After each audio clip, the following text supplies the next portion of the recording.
Hello po mga boss, magandang araw po sa lahat. At ito po ay powder coating oven. Kayayari lang po at paint job na lang po ang gagawin ko. Ito po ay trolley type. Yan po yung trolley nya. May mga gulong na siya para in case na mga mabibigat po na materyales ang ipapowder coat nyo, ilalabas masok nyo lang po sa oven. Pwede nyo pong dalahin sa iba't ibang parts ng yung facility para ma-powder coat o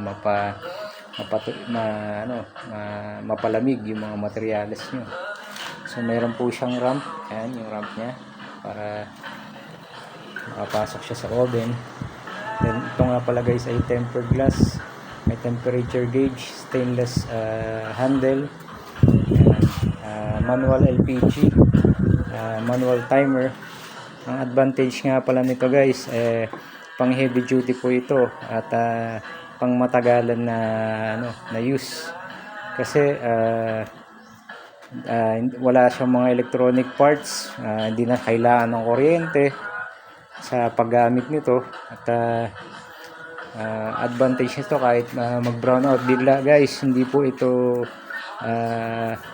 alinlangan sa pagpapatuloy ng curing time nyo. At sa curing nito guys, mataas po ang curing time nito, 500 to 600 mahigit, depende po sa lakas ng apoy sa loob.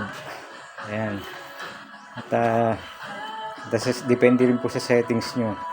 Ayan. Kapag gusto nyo pong kumuha ng complete package, PM nyo lang po ako sa aking FB o kaya mga equipment nyo, pwede rin pong i-order yan dito sa Magbox Fabrication. At ito lamang po ang sinishare ko sa araw na ito guys. Salamat po at God bless all.